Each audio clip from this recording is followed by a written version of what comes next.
صدی عیسوی کے بعد سے وہ نفرت کا دھارا صلیبی جنگوں کی شکل میں عالم اسلام پر ٹوٹ پڑا، اور اس کے بعد حال ہی میں جو فتح انہوں نے حاصل کی، نوٹ کر لیجئے کہ جہاں تک پروٹیسٹنٹ مذہب کا تعلق ہے وہ تو پہلے سے ان کی جیب میں تھا۔ یہ ویسٹ کا لفظ آپ نے پڑھا ہوگا اور اخبارات میں آتا رہا خلیج کی جنگ کے دوران۔ ویسٹ ایک تو کہتے ہیں یہ بھیڑ جو کاٹ جاتی ہے منہ سوج جاتا ہے، ایک یہ ویسٹ مخفف ہے، وائٹ اینگلو سیکسن پروٹیسٹنٹس۔ سب سے پہلے یہود نے انہیں شکار کیا، اپنا اعلی کار بنایا۔ یہی وجہ ہے آپ کو معلوم ہے 1917 میں انگریزوں کے ذریعے سے انہیں یہ اجازت ملی کہ فلسطین میں زمینیں بھی خرید سکتے ہیں، جائیدادیں بھی خرید سکتے ہیں۔ بالفور ڈیکلریشن، انگلستان کا وزیر خارجہ تھا جس نے کہ یہ اجازت دلوائی ہے، ورنہ یہ کہ خلافت عثمانیہ جب تک قائم رہی ہے، خلیفہ عثمانی ترک خلیفہ نے اجازت نہیں دی، اس لیے کہ حضرت عمر رضی اللہ تعالیٰ عنہ نے، یہ بھی اب تاریخ کی ایک حقیقت بیان کر رہا ہوں جو شاید بہت سے حضرات کے علم میں نہ ہو، کہ جب یروشلم کے عیسائیوں نے سرنڈر کیا ہے یروشلم، حضرت عمر آئے ہیں، تشریف لائے ہیں مدینہ منورہ سے چارج لینے کے لیے، اس وقت جو ٹریٹی لکھی گئی ہے، جو معاہدہ ہوا ہے، اس میں وہاں کے یہودیوں، یہاں کے عیسائیوں نے طے کرایا تھا کہ یہاں آپ یہودیوں کو آباد ہونے کی اجازت نہیں دیں گے۔ یہودی آ سکتا ہے، زیارت کر سکتا ہے، اپنے مقامات مقدسہ کو آ کر دیکھ سکتا ہے، یہاں آباد نہیں ہو سکتا۔ اور یہ کون شرط رکھ رہا ہے؟ عیسائی۔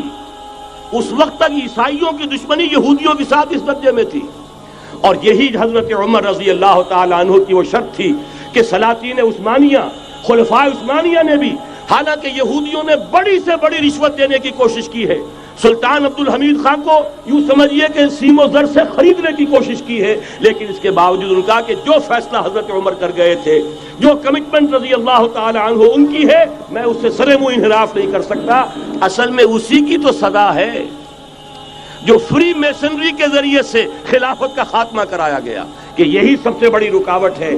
اگر خلافت ختم نہ ہوتی اور اگر کہیں جہاد کا اعلان خلیفہ عثمانی کی طرف سے ہو گیا ہوتا تو یہ کہی تھی بات، جب حضرت شیخ الہند رحمۃ اللہ علیہ جب یہ اسیری میں تھے مالٹا میں، تو وہاں کا انگریز کمانڈنٹ، اس نے چونکہ وہ کچھ مرید ہو گیا تھا یا کم سے کم عقیدت مند ہو گیا تھا، ایک روز حضرت شیخ الہند نے ان سے سوال کیا اس شخص سے کہ آپ لوگ ہماری خلافت کے پیچھے کیوں پڑے ہوئے؟ یہ تو بیمار، تم خود کہتے ہو یورپ کا مرد بیمار ترکی، آپ کو کیا ڈر ہے اس سے؟ آپ کیوں اس بیچاری خلافت کے در پہ ہیں؟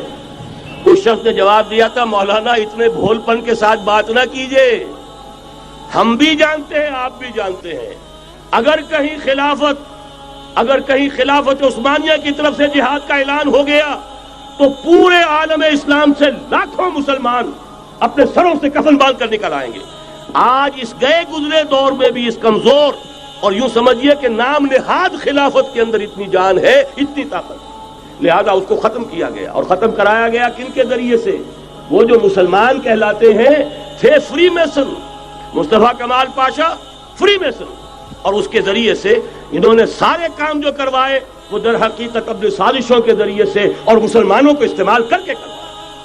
بہرحال بات لمبی ہو رہی ہے۔ پہلی بات تو یہ ہے کہ وہی نقشہ اس وقت کا آج بھی ہے جہاں تک یہودیوں کا تعلق ہے، لیکن فرق یہ واقع ہو گیا کہ اس وقت عیسائی یہودیوں کے تابع نہیں تھے، بلکہ عیسائیوں اور یہودیوں کے مابین دشمنی تھی۔ آج یہودی عیسائیوں پر مسلط ہو چکا ہے، فرنگ کی رگے جاں پنجے یہود میں ہے، اور آج کے فرنگ کا لیڈر امریکہ ہے۔ امریکہ کا صدر یوں سمجھیے کہ وہ ان یہودیوں کا غلام ہے، مجال نہیں کہ ان کی مرضی سے ادھر سے ادھر ہو جائے، اور اگر کوئی غلطی سے ادھر سے ادھر ہو جائے تو اس کا پتہ چاک ہو جائے گا۔ آپ دیکھیے کیا حشر ہوا ہے بش کا، حالانکہ بہت بڑا ہیرو بن کر نکلا تھا گلف وار سے، لیکن ذرا سا ایک بیان دے دیا تھا کہ جو اسرائیل کو پسند نہیں آیا، تو جو الیکشن میں چاروں شانے چت ہوا ہے اس کا جو حشر ہوا ہے وہ دیکھ لیجیے۔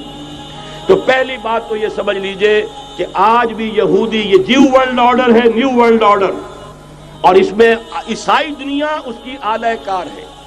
اب صورتحال کیا ہے؟ عیسائی دنیا، میں ایک بات بتا رہا تھا بیچ میں رہ گئی، کہ جہاں تک پروٹیسٹنٹ عیسائی تھے وہ تو پہلے ان کے ہاتھ میں تھے، حال ہی میں انہوں نے جو فتح حاصل کی ہے وہ کیتھولک عیسائیت کو بھی اپنے ہاتھ میں لے لیا ہے۔ چنانچہ پوپ صاحب نے فرمان جاری کر دیا ہے کہ ہمارے خداوند یسوع مسیح کے قتل کی ذمہ داری ان یہودیوں پر نہیں ہے، بری کر دیے گئے۔ 1900 برس کے بعد، بلکہ 2000 برس کے قریب ہو گئے، انہیں ایگزونریٹ کر دیا گیا، ایبسالو کر دیا گیا، ان پر ذمہ داری نہیں۔ نتیجہ یہ نکلا ہے کہ ابھی چند مہینے پہلے جو مذاکرات صلح کے ہو رہے تھے، جن میں یاسر عرفات بھی تھے اور یہ اسحاق رابین گیا ہوا تھا واشنگٹن، وہاں سے واپس آیا ہے تو روم میں رک کر پاپائے روم سے ملاقات کر کے تشریف لائے ہیں، انہیں دعوت دی ہے کہ یروشلم آئیے، اور ویٹیکان نے تسلیم کر لیا ہے اسرائیل کو، اور ویٹیکان کا اب جو ہے ایک ایمبیسی، اس کا جو ہے سفارت خانہ وہ یروشلم میں بننے والا ہے، اور پوپ صاحب بھی وزٹ کرنے والے ہیں۔ گویا کہ یہ گٹھ جوڑ اب مکمل ہو چکا، اب کہیں اس میں کوئی کمی نہیں رہی۔ اس یونائٹڈ فورس کے ساتھ یہ نیو ورلڈ آرڈر اس وقت عالم اسلام پر حملہ آور ہے۔ اب اس میں نوٹ کیجئے کہ اس وقت کی فضا ہے کیا۔ عالم اسلام میں سے عالم عرب ان کے شکنجے میں جا چکا، کیوں بنا کر کھڑے ہوئے ہیں اسرائیل کو ماننے کے لیے اور سر تسلیم خم کرنے کے لیے۔ انہیں بلا کر میڈرڈ میں پیش کیا گیا یہودیوں کے سامنے کہ تم جن کے ساتھ ایک ٹیبل پر بیٹھنے کو تیار نہیں تھے، میڈرڈ میں آؤ، آؤ اپنا قبرستان دیکھو، یہ اسپین کی سرزمین جہاں تم نے 800 برس حکومت کی تھی، یہ تمہارا قبرستان، یہاں آؤ اور بیٹھو اور ان کے ساتھ بات کرو۔ گئے تھے کہ نہیں تمام فرنٹ لائن سٹیٹس میڈرڈ میں؟ حالانکہ کوئی بین الاقوامی کانفرنس کبھی میڈرڈ میں نہیں ہوئی، یا تو یہ واشنگٹن میں، بعد میں وہ سارے معاملات واشنگٹن میں چلے، شروع وہاں سے کیا۔ اس لیے کہ نیوز ویک کا کچھ عرصے پہلے کور سٹوری جو تھی 1992 is the year of Spain. Why? 1592 was the year of the fall of Granada. 1492 میں 1492 میں غرناطہ کا سقوط ہوا، اور پورے آئیبیرین پیننسولا سے ایک ایک مسلمان بچہ نکال کر ختم کر دیا گیا، یا زندہ جلا دیے گئے، یا تہہ تیگ کر دیے گئے، یا جہازوں میں بھر بھر کر۔ اور آپ کو معلوم ہے میڈیٹرینین کی حیثیت کیا ہے، خلیج ہے، ایک معمولی سی خلیج، ادھر سے اسپین کا ساحل قریب آ جاتا ہے، اسپین کے ساحل سے جہازوں میں بھرا اور نارتھ افریقہ کے ساحل کے اوپر پھینک کر آ گئے۔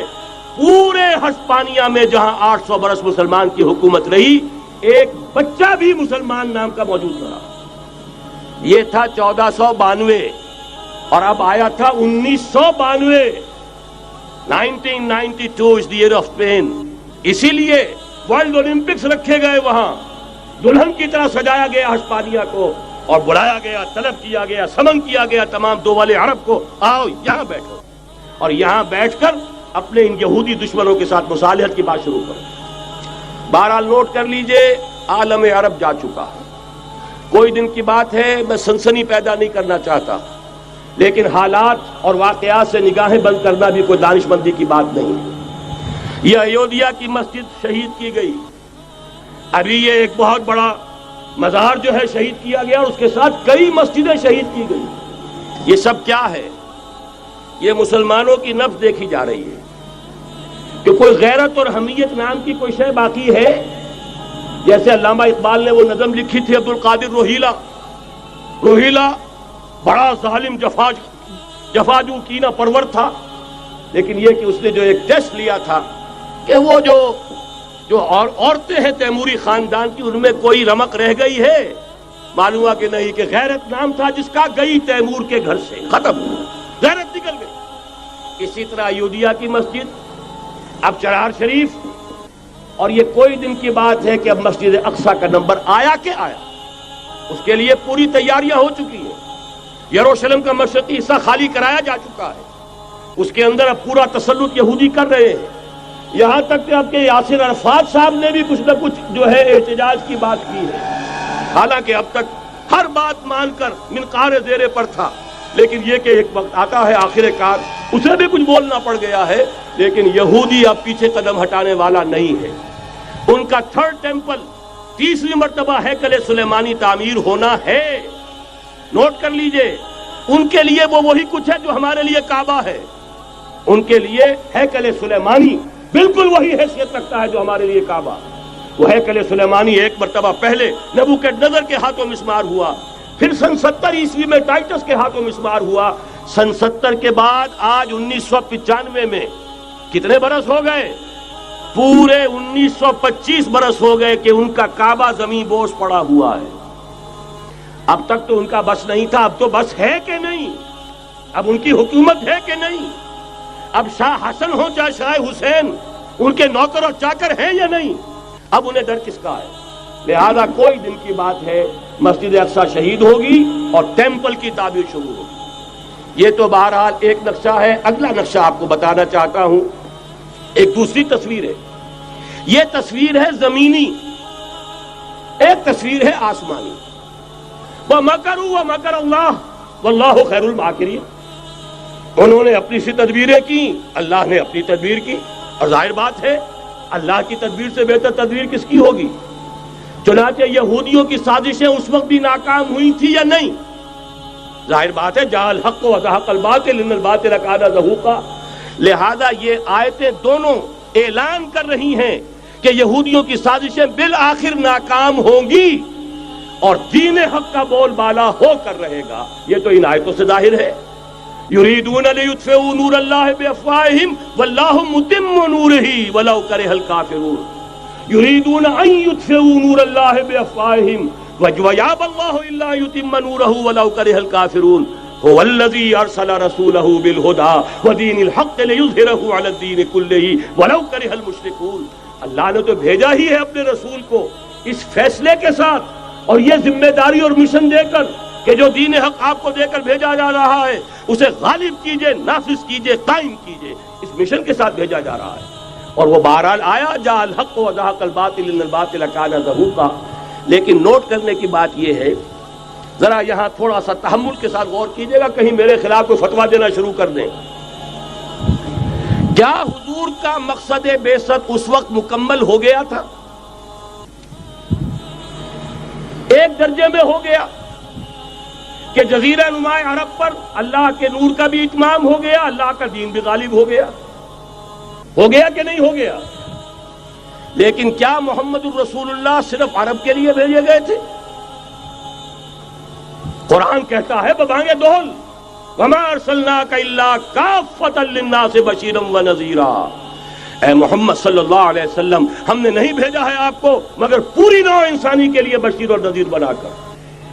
تو جان لیجئے کہ یہ مقصد بعثت محمدی صلی اللہ علیہ وسلم بتمام و کمال اس وقت پورا ہوگا جب کل عالم انسانیت پر، کل روئے ارضی پر اللہ کا دین اسی طرح غالب ہو جائے گا جس طرح کہ محمد رسول اللہ والذین معہ صلی اللہ علیہ وسلم ورضی اللہ تعالی عنہم اجمعین، ان کے ہاتھوں سے، ان کے ایثار سے، ان کی قربانیوں سے، جن کا نقشہ آپ کے سامنے مولانا کھینچ چکے ہیں، ان کے اثار، ان کی قربانیاں، ان کی محنت، ان کی جفاکشی، ان کی سرفروشی، ان کے جان تن من دھن لگا دینے کے نتیجے میں جیسے اس وقت غالب ہوا تھا کل روئے ارضی پر غالب ہوگا، تب کہیں جا کر مقصد بعثت محمدی مکمل ہوگا.